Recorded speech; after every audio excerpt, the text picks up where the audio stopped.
Wonderful. Okay, good morning. Welcome to our new Grantee Orientation. If we don't know each other, my name's Heidi Brown. I'm the director of the Iowa After School Alliance, and it's my job to help you with whatever you need. So questions that you'd like to ask me moving forward, I'm happy to help you. Vic, of course, is your go-to as well, and he's very accessible to you as a new grantee. This training will kind of be your kickoff. And if you've had a grant before, it's a wonderful refresher. And we've got a lot of slides, so I'm going to go ahead and shut up and let Vic get started. Okay. Well, what I'd like to do first off is I'll introduce myself. I'm Vic Jarvis from the Iowa Department of Education. And one of the things I like to do is have good communication. And I'm going to put my cell phone in the chat.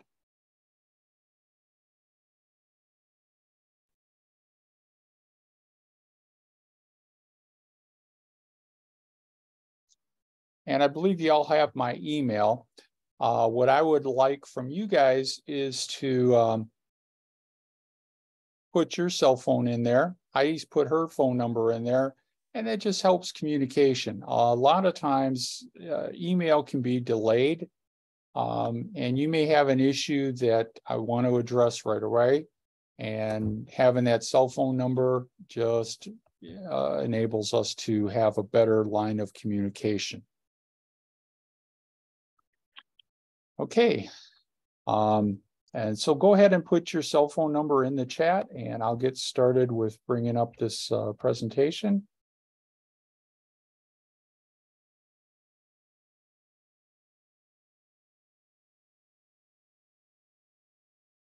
Okay.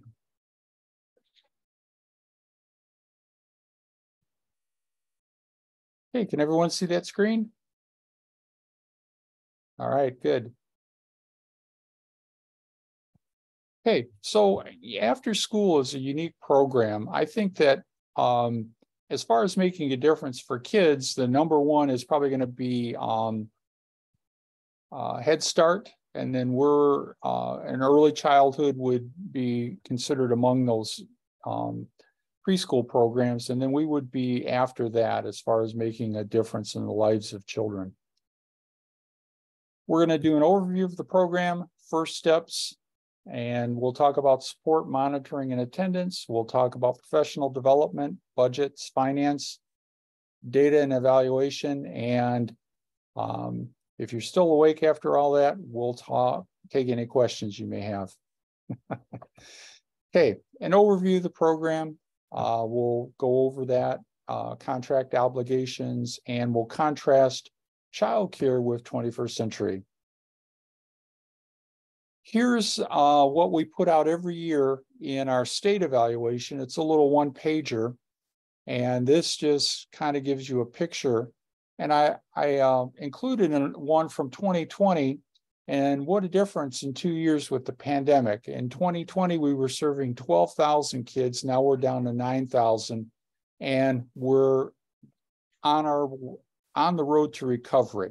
Okay, so we will get to 12,000 again really soon, and I think we'll get past that. But it just takes time. And look at the partners. We had 702 in 2020. Now we're down to 424. We're down in the sites all across the board. But, you know, the pandemic, we had some collateral damage with that. And we're, you know, some of us are still dealing with staff shortages because of it. Okay. This program provides an opportunity for us to make a difference for kids, and especially those who haven't been successful in schools. We help them reconnect to learning in different ways.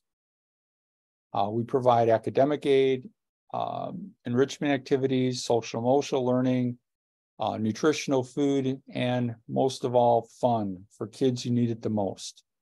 And with this money, this federal money, we expect you to build a model program of after school, and you may have a nearby district that wants to come and take a visit because they've heard, you know, good things about this grant. Maybe they want to apply and they want to see how it operates. So that may be something that you may do once you get up and running, is, host some visitors. Okay. All federal title programs focus on kids in poverty and helping those kids with achievement gaps. Although there's a lot of different federal programs, because if everything was solved by Title I, we wouldn't need any others. But, I think they go to Title IX because they realized, oops, we didn't do this quite right. There's another area we need to address. And so they keep adding these title programs to help the kids that need it. Okay, we're unique from the other title programs because we have our own data reporting. It's called the Annual Performance Report, and you do data on that twice a year, but you're not duplicating it. You're going to put part of the data in August. It's from, I think, August to November, and then November to February of next year are our 2 windows. And the data from that report actually goes to Congress.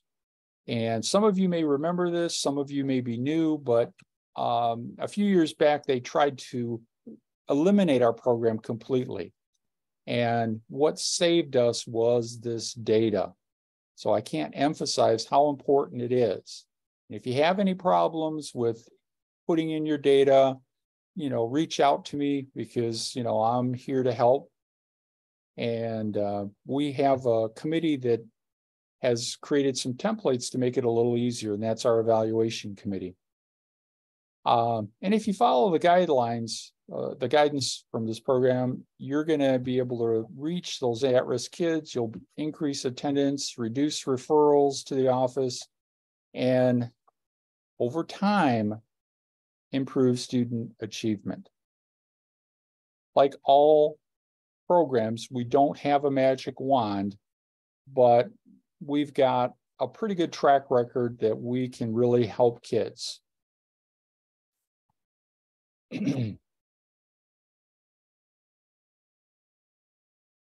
And this is kind of from the US DOE, this is what they say that our program is all about.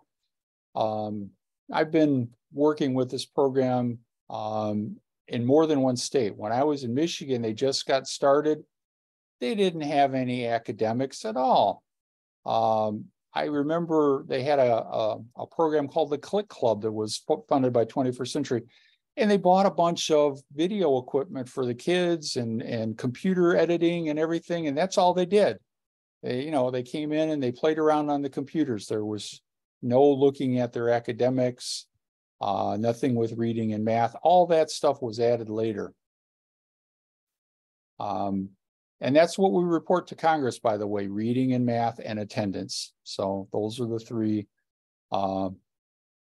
important areas. So we want to offer kids a broad array of enrichment activities, but no one has to offer all of them. You pick which ones that you can do and focus on that, although everyone has to offer reading and math because, of course, we report that to Congress. Here are some popular enrichment activities. Probably the most popular is cooking club. Everywhere I go, kids love that. And, if you're just doing a snack and you want to give the kids a little extra in your cooking club, you could have the kids make enough so that every kid that's attending can sample what the cooking club makes, okay? A lot of our programs are doing STEM, things outdoors, crafts, chess, and what makes it nice is we've got so many community partners that come in and provide learning experiences for the children. A quality program is going to have the following measurable results. Attendance will increase. Discipline incidents will decrease. Academics will improve. And kids, although keep in mind, kids need help every day. So make sure you build into your program that they have a place to get help every day. And, behavior, we've seen 50% reductions, not uncommon the first year.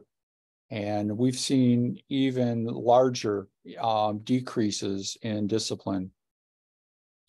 One of the things that really helps the kids with their behavior is they like to come to the after school program. And so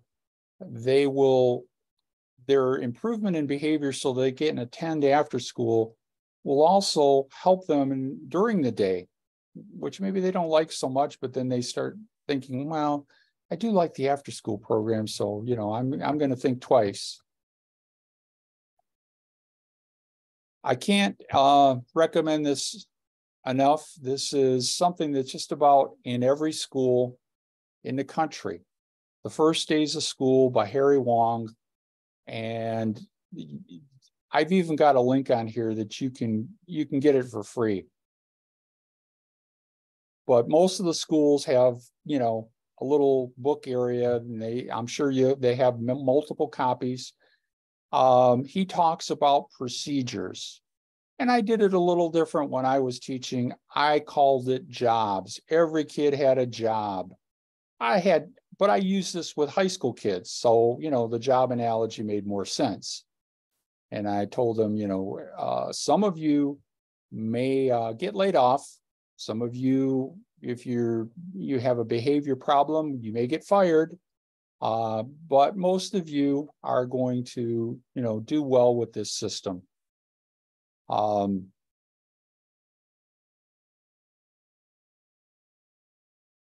So let's talk about contract obligations. This is, if you look at your contracts, and they'll be coming out soon if you haven't got it yet.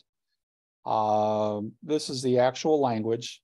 Notice that you have to do 70% by year one of your attendance. Now, in your application, you told us how many kids you could serve with the money. So it's not, I didn't tell you to say, okay, let's make it 100 kids. You had some meetings and determined that that's what you could serve. So if you said 100 kids, after the end of the school year, you should be at 70 kids attending. And you should be at 80 kids by the end of year 3. Now, it used to be 90%, and I thought that was not reasonable because we're dealing with at-risk kids, So keep in mind, every quarter, you're going to send us an attendance update when you send in your request for reimbursement. And also, it's some of the things you have to do, and that's enter the data in the USDA APR system. You're going to have to provide your local evaluation, but we're always a year behind. So you guys aren't going to have to worry about evaluation this coming school year, but the next school year.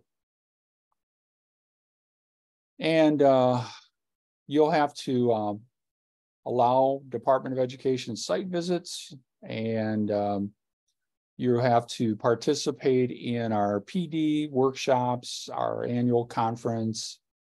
And then our payment provisions are, you have to get paid quarterly, and you have to provide documentation with a general ledger and a claims spreadsheet. So, and all that's uploaded into our CASA payment system. So it's, pretty smooth. But if you have any questions on any of this, feel free to ask it at the end or send me an email, and I'll be happy to address any concerns. Okay, here's just some basics. We allow up to 8%. The administrative cost includes indirect costs. And then we expect that you're going to comply with, the various statutes, regulations that are in EDGAR pertaining to this grant. And you may, there's a lot of them out there, and so you may not be at 100%, and that's why we have the site visits. We'll go through this in a little more detail. And if you're not meeting something, then we'll talk about what you need to do to get at 100%, okay? It's not like I'm going to come out there and say, aha, I gotcha. That doesn't work that way with me. Uh-oh, somebody needs to mute, please.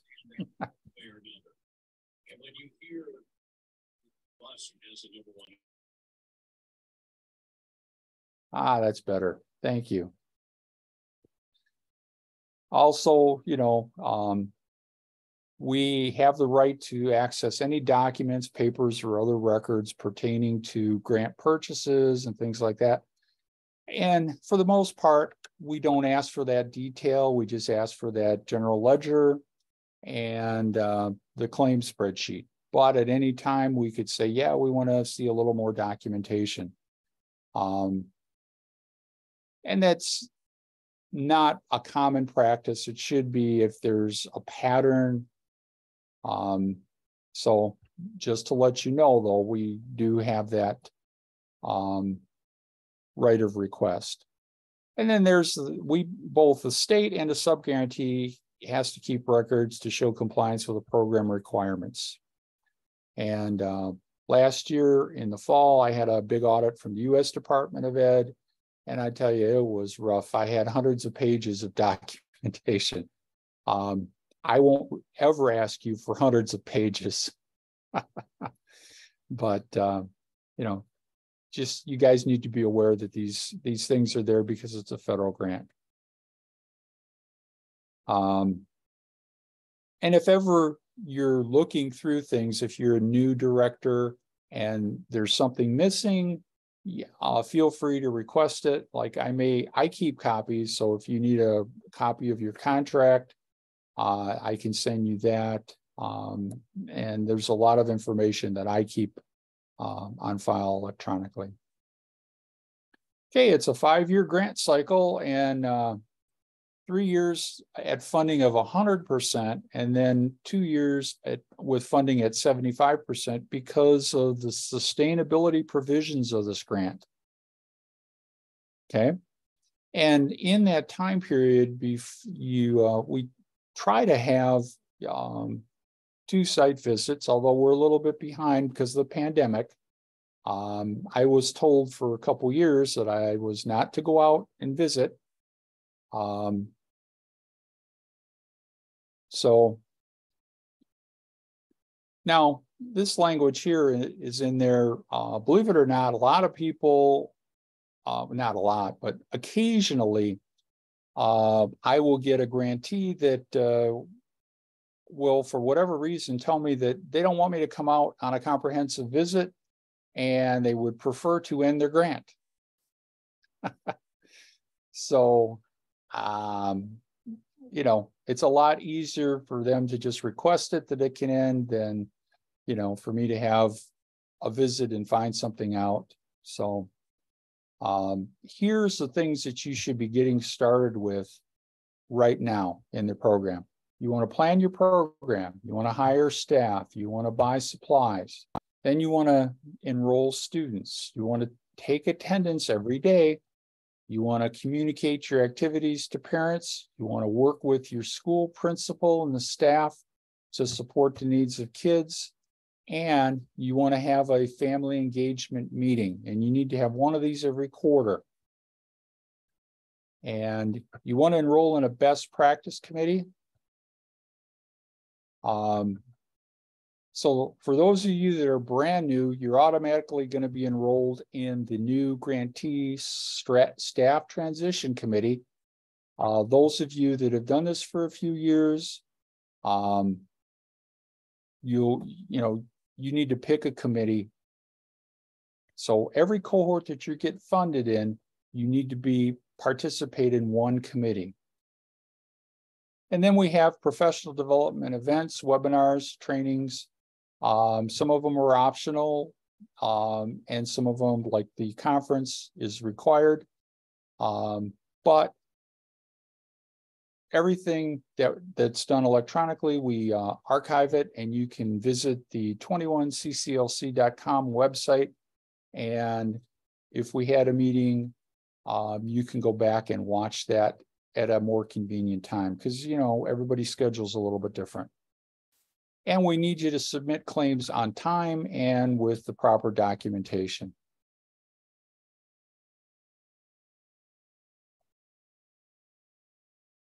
Okay, attendance is very important. We have to report this in the APR system, and we also have you reported on a quarterly claims spreadsheet. And for example, if you say you're going to serve 100 kids, and I see, in quarter one, you say that, you turn it in with a 0. First thing I'm going to do is email you or call you and say, what's going on? Are you even operating a program? And we've had a few of those during the pandemic. But I'm also looking at, if you're brand new, we want to see growth. Maybe you start out with 50 kids, and every quarter you're getting an additional 10 kids. Now, the grant award could be reduced if you fail to meet your attendance goals. And that's part of what I have to do as a state, and that's what the feds want us to do. However, I think I've made the goals quite reasonable, because we've got folks that have even exceeded that because of partnerships. Okay, let's take a look at contrasting childcare with 21st century. One of the big things is the childcare programs don't necessarily have those academic requirements. They're more custodial. So for our program, we have an academic requirement. It's a federal title program. There's a competition to apply. It takes 9 months for the application. There's community partner requirements, and these are not only discouraged in the new latest guidelines, they've really clamped down. And there's a reduction in funds after 3 years because of partners. Now, the child care doesn't have the academic requirement. It's a state program. Even though it's federal funds, there's no conflict with you being involved with both. There's a form to apply. It's faster to get through their process than our lengthy application. And you don't have a community partner requirement. You could charge a fee, and you will get an increase in your funding if you complete so many trainings. And so this is a good option for you to consider for long-term sustainability of your program. These funds supplement each other, okay? And if you attend our Impact After School conference, you can earn those child care education credits. Now, keep in mind, child care has additional rules. Most of them are focused on the safety of the kids. So it's an optional decision for you to make. But we do have some programs that are both 21st century and HHS funded, and that's okay. I'd like you to try to get as much money as possible for these programs. Okay. We have a grantee timeline and yearly activities. Actually, what we did is we separated this out. There's 2 timelines. One is just regular things that you do, and then the other one is just focused on the PD, because we have a lot of PD opportunities to help support you. And we also have a family engagement guide, because being new, that may be something that you need some help with, having those family engagement meetings.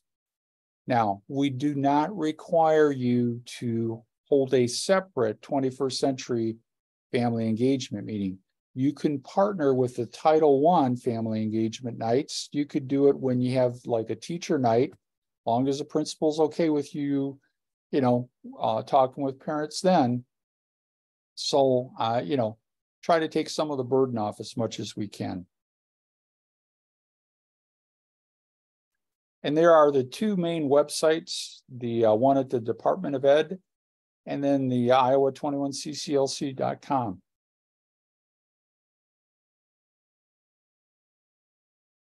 So you're going to need to enroll some children in your program. You're going to need to recruit teachers and community groups. You're going to need to buy some supplies and snacks, and you're going to need to have a parent engagement meeting. And you should have a budget planning meeting and have one of those continually so that you're keeping on top of your funds. We don't want you to overspend. We don't want you to underspend. Monitor how your program is operating, and we're working on restoring the best practice visits to from the Iowa After School Alliance to help our brand new folks get started on that. So that's in the works.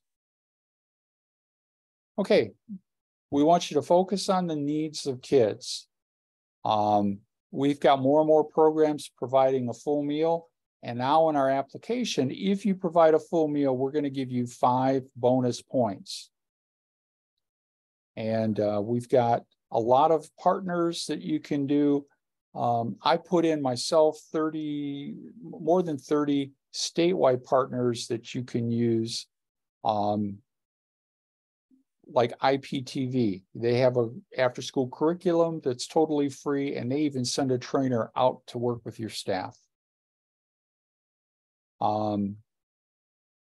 Our evaluation, our statewide evaluators provide training every year for the local evaluators that you use, and they also will answer emails directly. So any questions you have about doing the local evaluation, they will, as part of their contract, help you with that.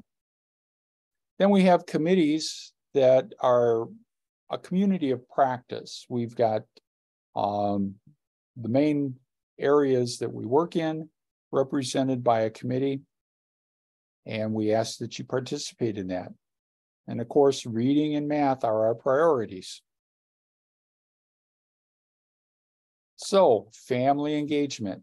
Tell your families about the program, and you may send a flyer, but this, the required 4 meetings is a way that you can recognize the achievements of kids. You know, you could give out an attendance award, a behavior award, an academic improvement award.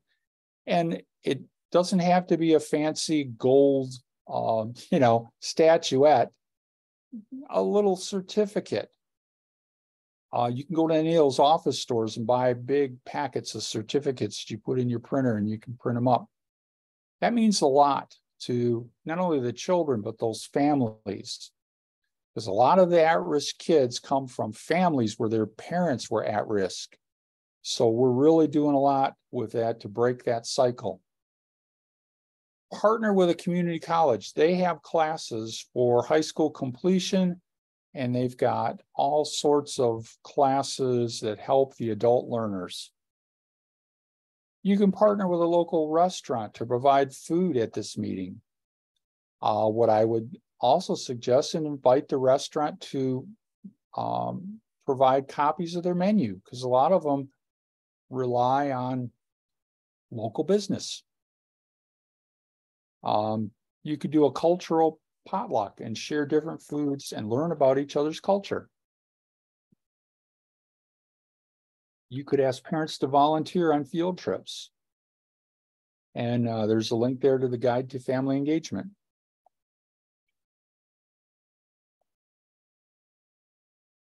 And here are some websites. Again, same websites. I would suggest you bookmark these because you'll probably go back to them again and again.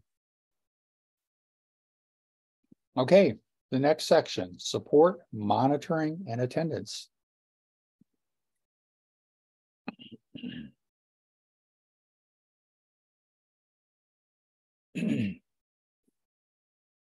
Okay, in Iowa, we're a little different than other states. We have more community partners than any other state.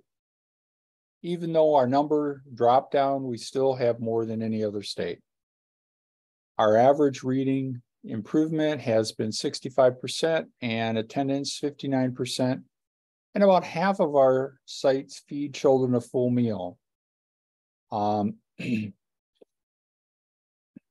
that's something I'd like to see increase. I would love to see every single site provide a full meal for kids, because there's so much research that on nutrition and brain development. Not, I'm not going to mandate it, but I can offer you those 5 extra bonus points.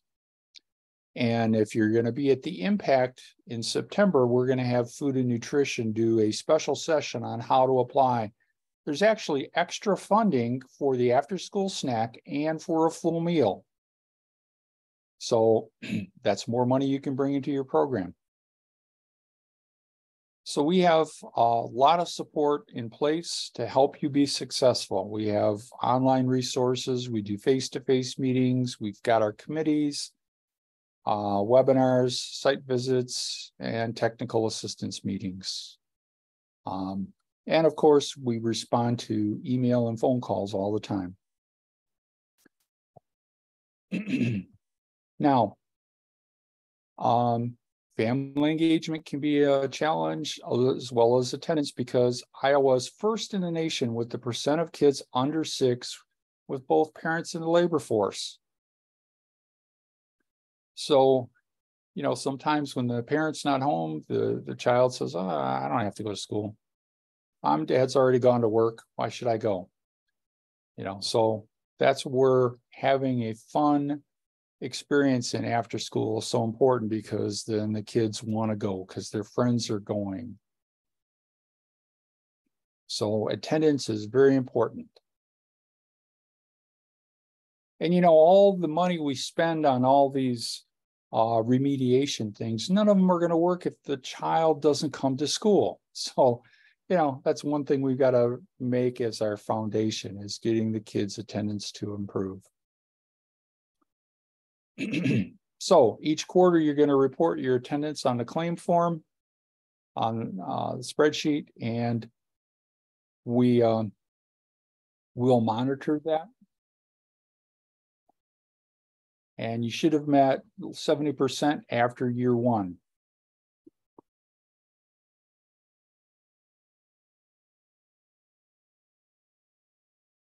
So, and before any kind of reduction is made, you will have probably had a couple of contacts from me where I will express my concerns and we'll have some conversations. It's not going to be that you'll, wake up one time and you'll get a notice that says, "Oh, your grant's been reduced by 10% because you didn't meet your attendance requirements."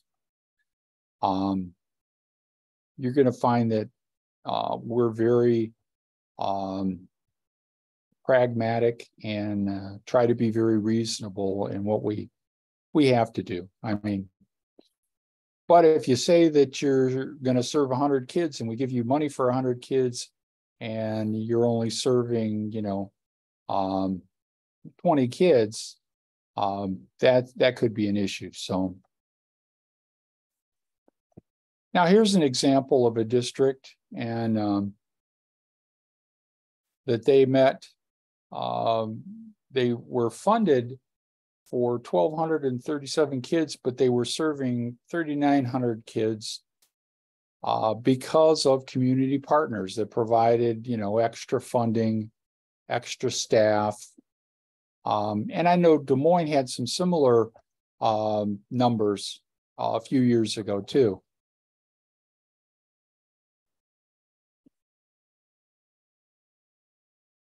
Children with disabilities. We were the first state in the country to provide guidance for serving kids with disabilities.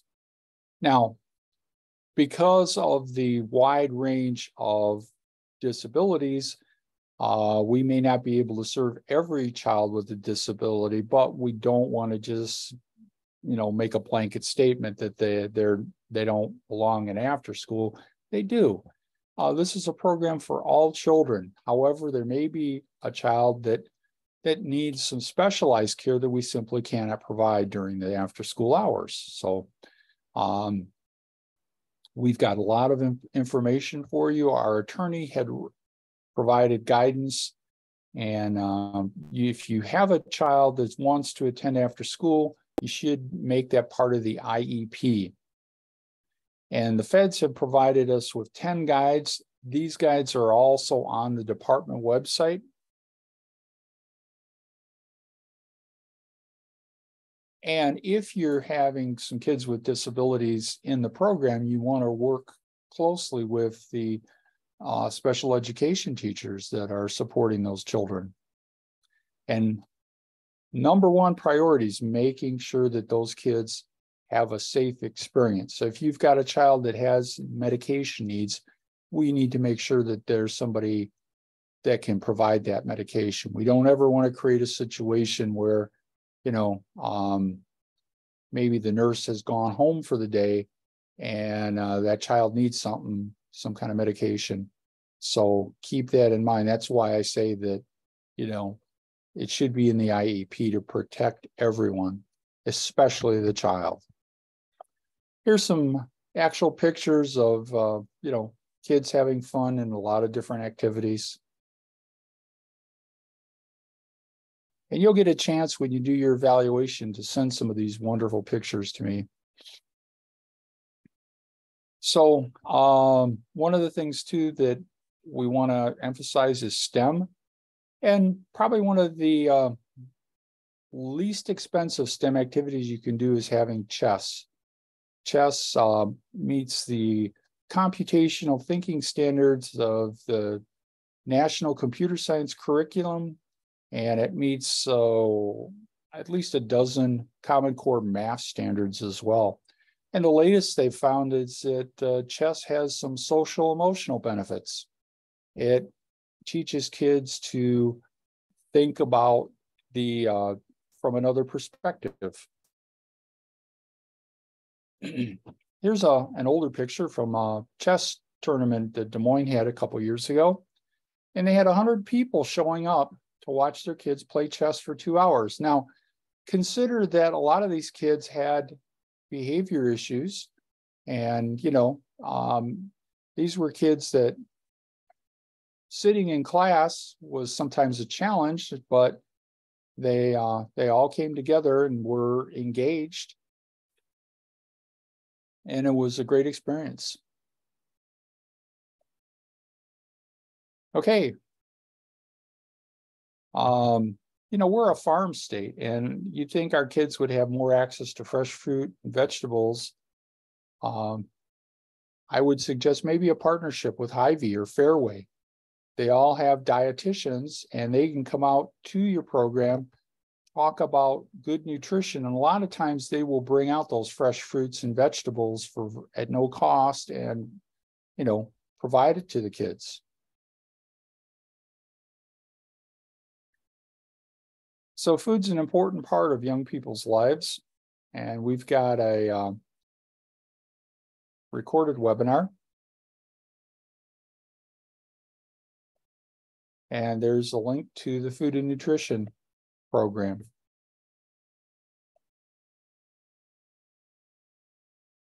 And support and monitoring. We have some different ways to support and monitor programs. The After School Alliance helps new grantees to focus on your professional development and other startup questions. And they have a wonderful guide to starting an after-school program too, that I'm sure Heidi, if you want that guide, Heidi can send it to you. Then we have the regular Department of Ed site visit. It's an 11-page monitoring checklist, and it's posted online at the department website. And this is just kind of a check to make sure that you know the rules and make sure that your program's doing what it's supposed to. And most of the visits now are going to be in Zoom. There's a few face-to-face I will do every year, but things are a little different now. And then the final visit is a comprehensive visit. After 3 years, that's a series of meetings with all the stakeholders. I'll meet with parents, principals and administrators. I'll meet with your partners, and I'll even meet with the staff and the kids. And we'll talk about the success of the program. So, and there's actually a new one they added too. It's a risk assessment, but I'm not a big fan of paperwork, so I'll do it as needed. And I'll do all that paperwork. And if we need to do that with your program, then I will let you know and I'll send it to you. But for the most part, if you're doing what you're supposed to be doing, it's pretty straightforward. Okay.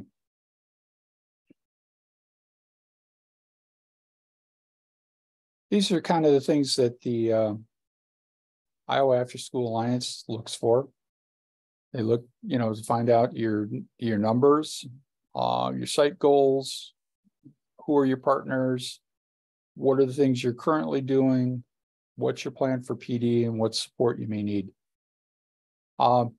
Keep in mind, another thing that I like about site visits is I like to look for things you're doing well.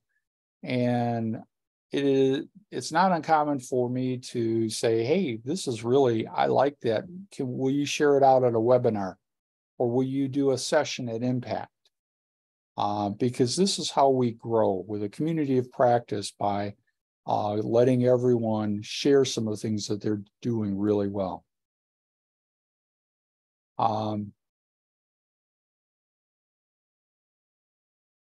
For younger kids, read aloud is a really good Common Core standard that children seem to enjoy. Okay, this is a little snippet of the 11-page monitoring document. It's posted online, and well before the visit, I'll send you a link to, you can download it.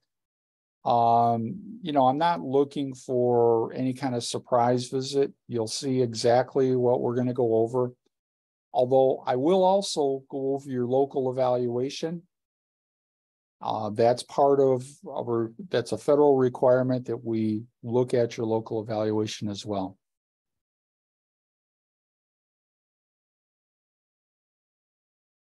And then I love talking to kids on the site visit, because then I get unscripted information. And these are typically the questions that I'll ask the children. Do you like the program? What was your favorite thing to do? Are you making friends? And you should see their faces light up when we talk about how many friends they've made in this program. Okay, grant monitoring. I'm going to monitor your budget every quarter. We have site visits in place. And then we also have ongoing desk monitoring, and then risk assessment. Although in 2015, I embedded it into a lot of the stuff. When the feds came out, they've got new people, and they said I needed to have a document. This was my plan, that desktop monitoring includes all these different things that could facilitate two-way communication about an issue. Now, our priority is not to look for something you're doing wrong, but to help you be successful. And I know, I can say that, but until you've actually had me come out and visit, you're going to have some anxiety.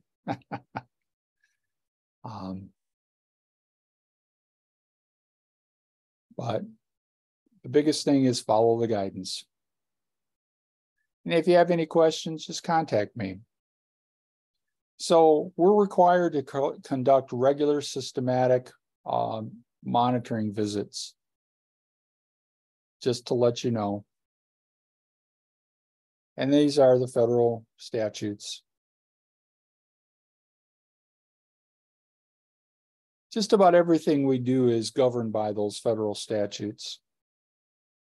So Iowa was, in 2019, we were used in this new director's toolkit by the U.S. Department of Education. And the two things that they said we were doing well was our monitoring. So they liked the fact that we embedded the monitoring. And then the other thing was our sustainability plan. They liked that. So those are the two things that in Iowa that have been recognized. And here's kind of a little graphic about the process. One of the things you've got to look forward to as a new grantee is site visits, quarterly budget claims, then your annual local evaluation. And then there's ongoing, informal monitoring. After, 3 years, we'll ask you to schedule comprehensive site visit. And, generally what you'll do is let me know what works for you. And as long as my calendar is open, you can have that, unless somebody got ahead of you and reserved that time.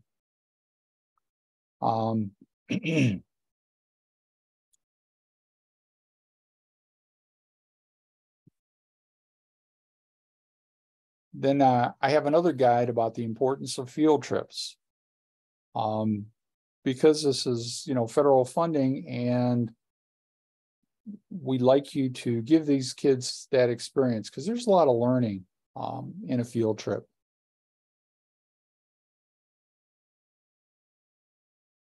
Kids love to go outside. You can partner with the DNR, and they can come out and provide some education to the kids. You can take them to a county fair if you're running a summer program. You can take them out to the pool. Community colleges, not only will they help you with the high school for adults, while you're there, you can talk to some of the deans and get college volunteers to work in your program. You can get pre-service teachers to work in your program. You maybe could get some college students that can augment your staff. And you can take the kids on a field trip to the college. I have never heard of one college that didn't want to be a partner.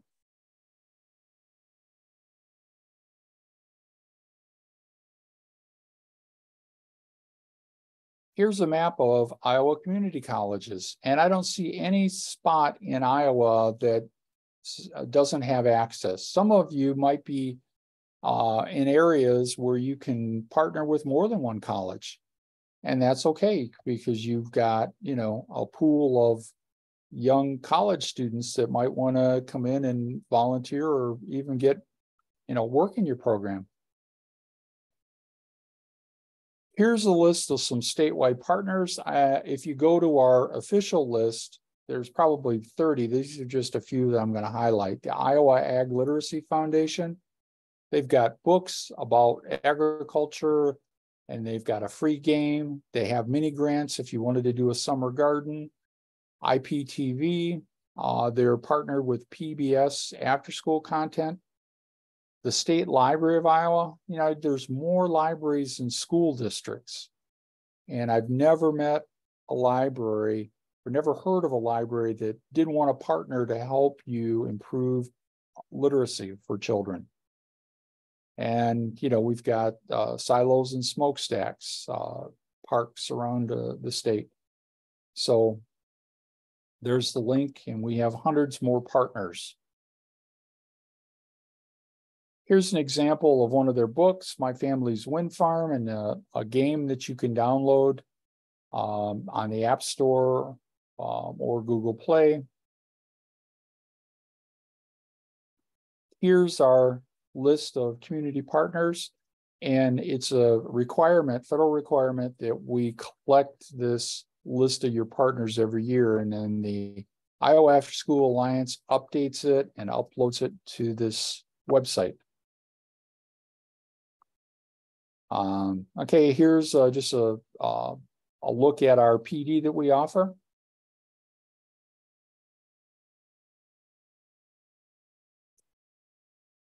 And every year we provide this orientation for new awardees, a state conference. We do some seasonal workshops, best practice webinars, and technical assistance meetings and other meetings as needed.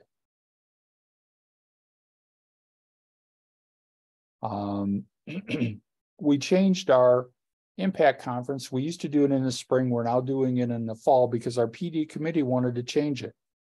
So, our committees, really do a lot of valuable work and guide the direction of after school in Iowa.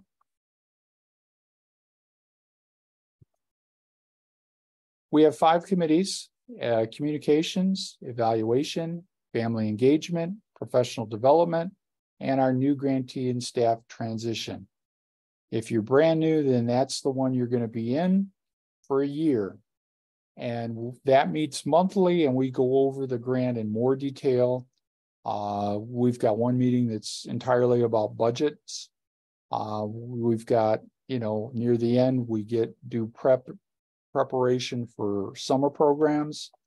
So it's very useful to, get you up and running. And you can kind of see what the different committees do. Now, we only require you to participate in one. If you think it's valuable for you to be in more than one, or you've got somebody you work with that would like to attend, that's fine. These are all open. You don't need permission to attend. They're there for us to share best practices and, steer the direction of after school. If you have staff turnover, and that's, kind of an issue, make sure you get your new staff enrolled in the new grantee committee so that they get a good overview. And according to statute, significant staff turnover elevates your risk status. Okay. But, I'm not going to be emailing you and say, oh, your risk status has gone up. I might do it a different way, like reaching out to you and say, yeah, if you've had a lot of staff, just put your new people in this committee, and we're addressing it that way. I would rather be proactive and rather than reactive. A lot of the states have paperwork that they have you do, and you accumulate demerits, and after you get enough demerits, then they come out and deal with you. I don't like doing things that way because I don't think it's quite as effective. I believe you guys are all doing a good job for kids, and there might be one or two things that we need to adjust to make sure that you're in compliance with these federal regulations.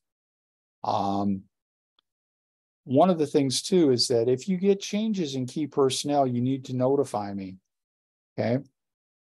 Send me an email saying this is a new person, here's their email.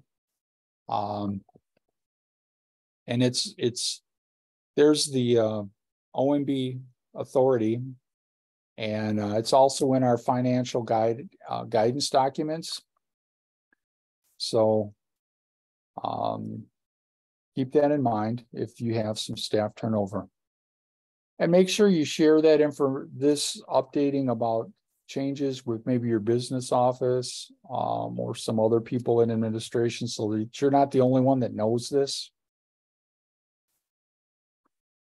Here's our professional development activity report, and the Alliance collects this for me and we review it. This helps us for planning what PD we would need to offer, and also to find out, what you guys are doing in terms of PD. It could help us determine a session at Impact or a webinar. And this is also good for you guys to keep track of your PD. And all of our technical assistance in Iowa is free. If you ever get a bill for technical assistance, contact me immediately, because it may be a scam. It won't be coming from me or the Alliance. So, at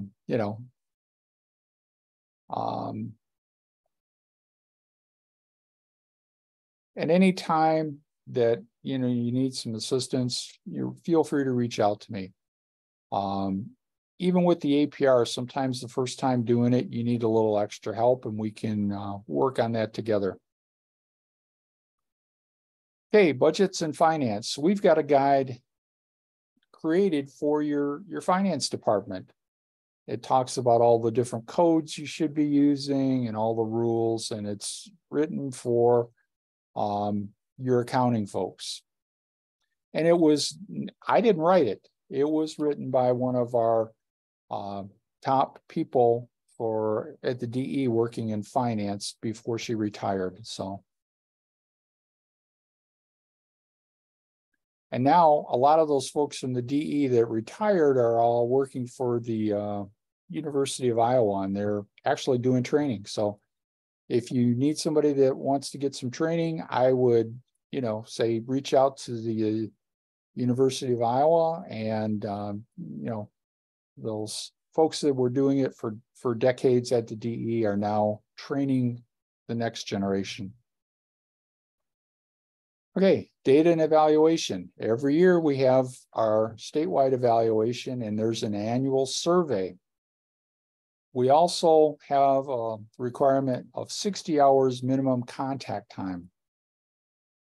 So there's 2 evaluations every year. First is your local evaluation. It's due November 30th, and the second is your state evaluation.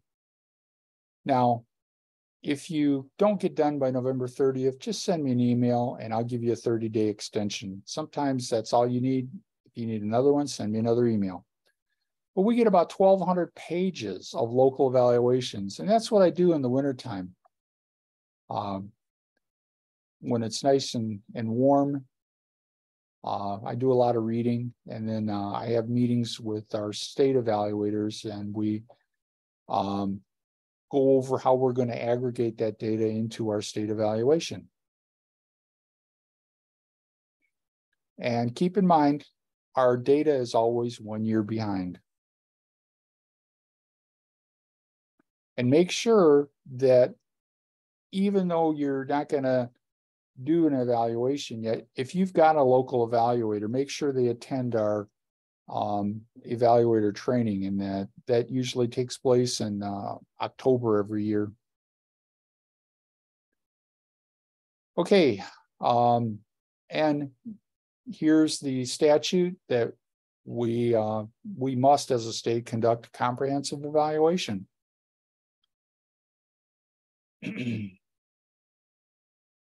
So we meet all of these requirements. Just wanted you to know that this is why we're doing it. It's not that, I thought about, well, this would be nice to do. No, it's that we need to do it. Here's our wonderful webpage, and I would strongly suggest that you go ahead and bookmark it.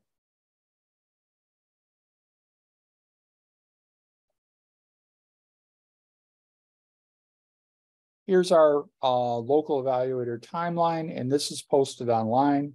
It just, then April and May, you should be collecting that assessment data. The evaluator should visit school sites that are part of the program. June and July, looking at the assessment data. August, working on reports. And then we even have a local evaluation template posted that helps the local evaluator. It's basically tells you the section, they fill in with the data so that they know exactly what to collect. And it, will tell them to write your narrative here on this section. So that makes it a lot easier for them. And then here's the rest of the timeline. We like to get that in by November 30th, but sometimes there's issues, and especially the first time you may need an extension. Not a problem.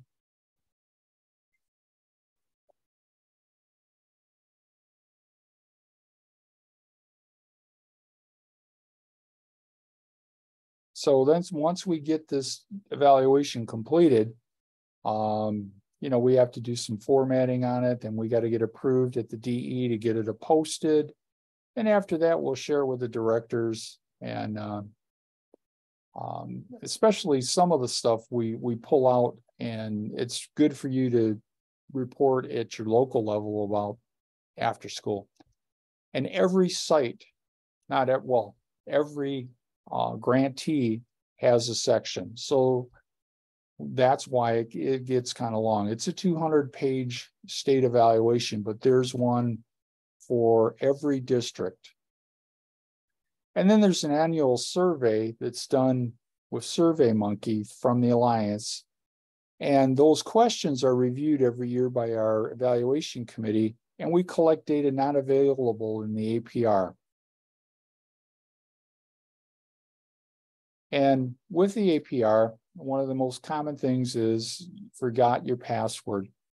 So there's a link on there to change your password on your own.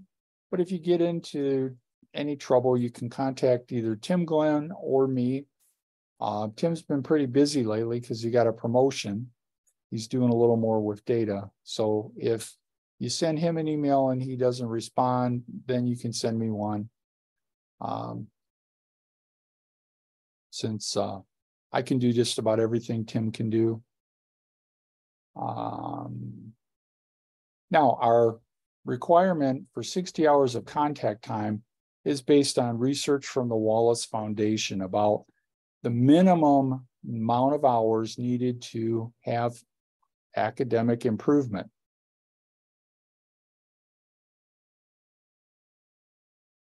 So if you offer more than 60 hours, then the data says you're going to have even better improvement. So we want you to get kids excited about learning, and so that they attend after school every day because of the after school program. And this is my contact information. And now let's stop the recording and go ahead and do questions.